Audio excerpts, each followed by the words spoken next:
Bonjour à toutes et à tous, nouvelle vidéo. Donc c'est la deuxième fois que je fais cette vidéo. La première fois elle faisait 15 minutes, la seconde fois je me suis dit que je vais faire ça en plus court. Donc l'objectif de cette vidéo est très simple, vous présenter les actions américaines que j'ai dans mon portefeuille et une action bonus européenne française, mais qui est quand même relativement impactée par le marché américain, par les clients américains, etc. etc. Donc on va voir dans cette vidéo là mes niveaux de PRU et les stratégies, en tout cas comment je vois l'action évoluer pour les mois à venir et les semaines à venir. Pas de day trading, pas de tout ça, vraiment là c'est du swing moyen et long terme. Je vais également vous présenter ces actions là, donc de la plus petite ligne à la plus grosse ligne. Donc ici, dans un premier temps, vous avez Salesforce. Salesforce, c'est 193 milliards de dollars. Donc voilà, Salesforce connu, c'est une méga cap. On a explosé les niveaux pré-Covid. Voilà, on avait fait un putain de gros gap à la hausse. Et puis ensuite, on est parti pour une tendance plutôt neutre baissière avec des plus hauts de plus en plus bas. Cependant, donc, ici c'est un graphique en daily. Donc cependant, on fait un double appui à ce niveau-là. Donc on ralentit clairement la tendance depuis le 4 mars. Donc ça fait un mois bientôt. Et voilà, donc moi je me suis dit, je vais jouer ici donc le support, le double appui, plus le gap, et ici l'ancienne résistance. Donc voilà, on a un ensemble au point de vue technique qui est plus intéressant. On va ici mettre les fondamentaux de côté parce que sinon ça va prendre trop de temps. Donc voilà, ici purement technique, purement graphique, pas d'indicateur magique, vraiment très rapide. Double appui, on joue la hausse, donc on a une première hausse à jouer, donc par rapport à mon PRU, une espérance de gain de 20% ici si on prend ce dernier plus haut. Cependant, le consensus des analystes, donc nous on laisse les analystes des grandes banques travailler pour nous par exemple, et des grands fonds spéculatifs.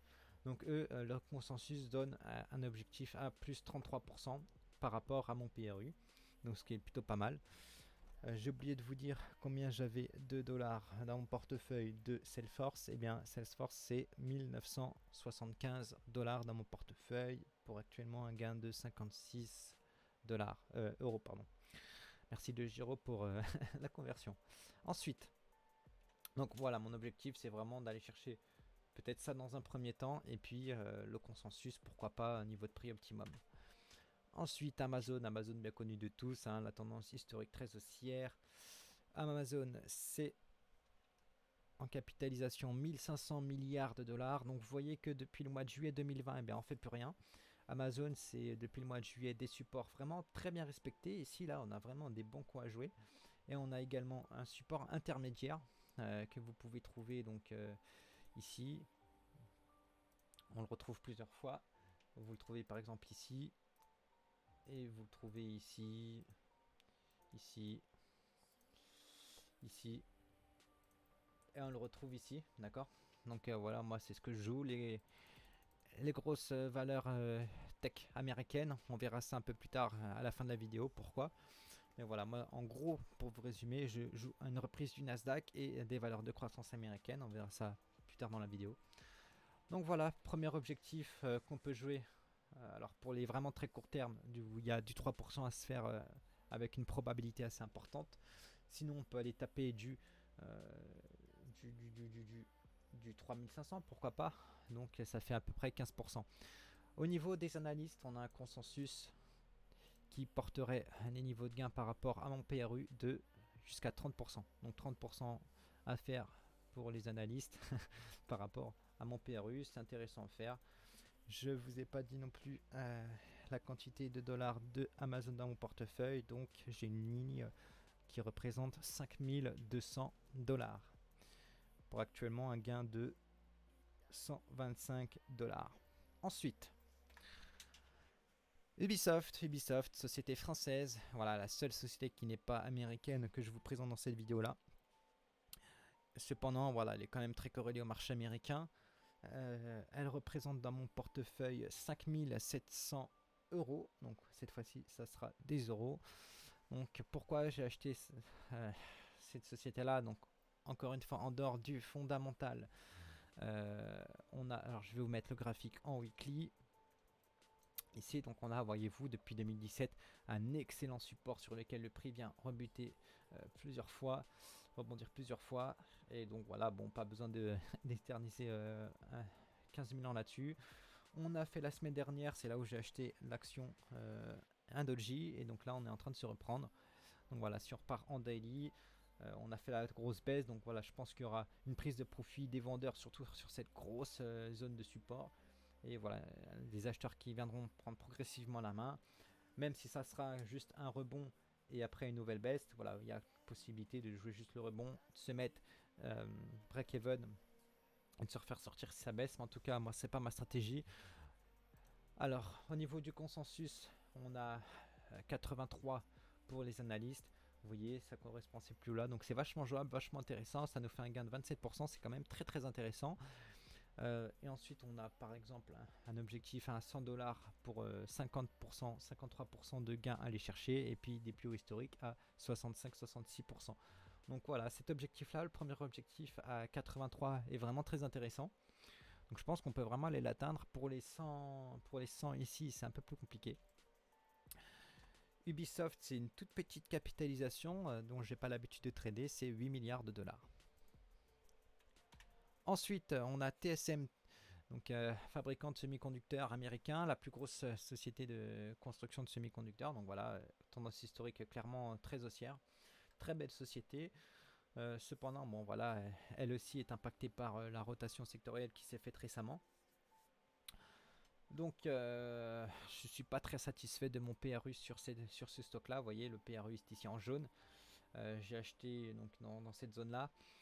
Vous voyez, donc ma stratégie était de jouer l'achat sur repli. Donc vous voyez, on fait un repli. À l'époque quand j'ai acheté, donc c'était un repli de 16%, 15%, ce qui était plutôt pas mal.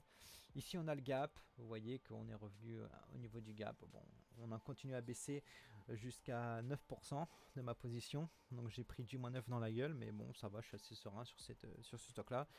Cependant, le PRU est pas vraiment top, donc deux stratégies, deux opportunités s'offrent à moi.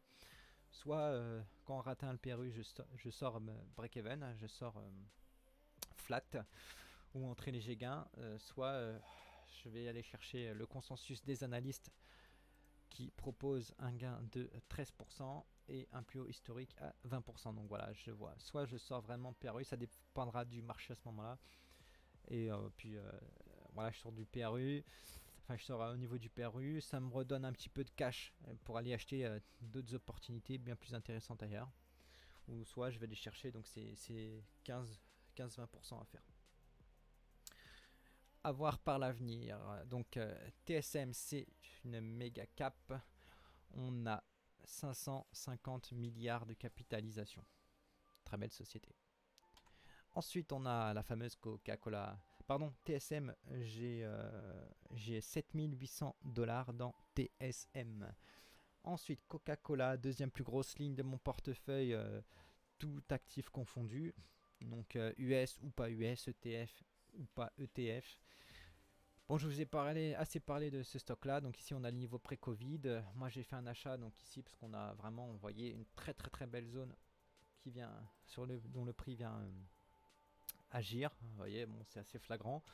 PRU, donc ici j'ai effectué 4 achats dans cette zone là. Pareil, achat sur repli. Vous voyez qu'on fait une tendance haussière avec des plus bas de plus en plus haut. Pour moi, l'objectif est d'aller chercher les niveaux pré-Covid. Donc, PRU ici plutôt satisfaisant. On est actuellement à plus 8%, ce qui me fait un gain actuel de 1500 $ en latent. Évidemment, si ça tombe, ben, je l'ai dans le cul. Sinon, tant mieux pour moi. Premier objectif ici de prix qui pouvait faire résistance est cassé, donc ça c'est top. Et la deuxième zone de prix se situe ici, vous voyez. Donc là à mon avis on pourrait encore venir taper pour pourquoi pas ranger ou casser, mais ici je pense qu'on aura un ralentissement de la hausse. Encore une fois, c'est que des prévisions, hein, rien n'est sûr. Donc par rapport à mon PRU, prendre des profits ici, donc ça correspondrait à ces plus hauts là, ça ferait du plus 10%. Par rapport au niveau des analyses, le consensus plus 17% et au plus haut plus 22%. Mon objectif est de laisser porter la position au minimum à ces plus hauts là, donc à chercher un plus 20-22% minimum. Donc pas de sortie partielle avant. Encore une fois, ça dépendra du marché, mais voilà, c'est la stratégie à adopter. Coca-Cola, c'est au niveau de la capitalisation 228 milliards de dollars. Donc si on repasse juste en une heure pour vous faire un petit cours pour les débutants, vous voyez qu'ici on avait donc une zone de prix déterminée qui faisait replier le prix, l'action à chaque fois, d'accord. Donc petit cours très rapide.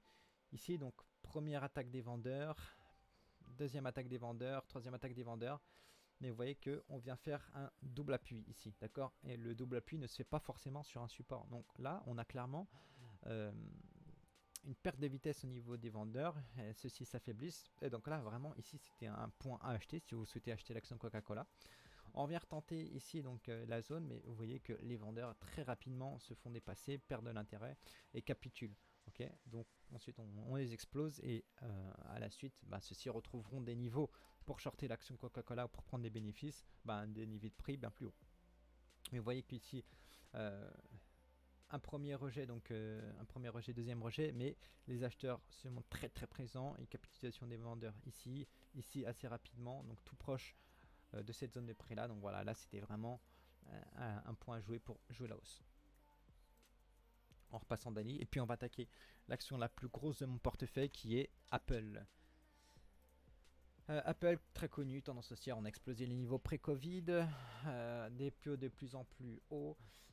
Cependant, victime elle aussi de la rotation des valeurs value par rapport aux valeurs de croissance. Mais vous voyez que si je zoome un petit peu, on est en train de ralentir. On verra tout de suite après la rotation sectorielle. Je vais vous en parler un petit peu. Apple, c'est 2000 milliards de dollars.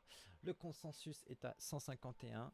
Donc mon PRU ici. Donc voilà, moi j'achète clairement le repli. À savoir que si je prends donc cette zone-là, on a fait moins 25% ici. Et puis là, on avait également fait moins 19%. Donc voilà, c'était clairement une opportunité à jouer pour Apple. Maintenant, deux idéologies s'affrontent. Soit vous pensez que les valeurs tech sont bien trop hauts et qu'elles vont continuer à chuter, donc vous n'achetez pas maintenant. Soit vous pensez que les techs sont quand même encore très puissantes, que Apple fait des très bons chiffres. Voilà, plus de 100 milliards de bénéfices à l'année. Des bénéfices records. Et donc voilà, que vous pensez qu'Apple a encore de beaux jours de voile et qu'on est loin d'avoir fait les plus hauts historiques. Donc par rapport à mon PRU, si vous souhaitez prendre des gains, vous avez pourquoi pas ici au niveau des 137, chercher un plus 12-13%, les plus hauts historiques plus 18% et donc les niveaux des analystes, le consensus plus 25%. Voilà, donc relativement solide. Les vendeurs commencent à perdre la main, les acheteurs reviennent dans l'action et on verra juste après pourquoi j'achète au niveau, surtout Apple à ce niveau-là. Bon, on va le voir même maintenant. Alors ces graphiques-là, je vous avais fait une vidéo dessus, c'est la vidéo précédente, pour vous expliquer un petit peu comment il fonctionne. Donc c'est très simple, c'est un spread des valeurs de croissance sur les valeurs de value. En gros, plus le graphique monte, plus cela veut dire que les valeurs de croissance surperforment les valeurs, les secteurs de la value, pardon. Donc ici, on avait un beau range, voilà, depuis le mois de juillet 2020. Et ici, en un mois, on a une espèce de rotation sectorielle où les valeurs de value ont surperformé les valeurs de croissance de 15%. Cependant, ici en range, et dans ma vidéo, je vous ai dit que ici, pour moi, c'était une occasion, une opportunité d'acheter donc ces valeurs de croissance là pour donc repartir à la hausse, et donc en gros que les valeurs de croissance surperformeront les valeurs de value. Donc on reprendra la tendance très clairement. Également en parallèle, je suis toujours aussi donc sur les indices. Donc voilà, un Nasdaq qui retrouverait à nouveau ses plus hauts historiques et qui les passerait ferait que naturellement on retrouverait un intérêt acheteur pour les croissances assez intéressant. Et voilà, je pense clairement qu'on va retrouver que la croissance surperformera à nouveau la value. Donc ici en range, vous voyez que ça fait depuis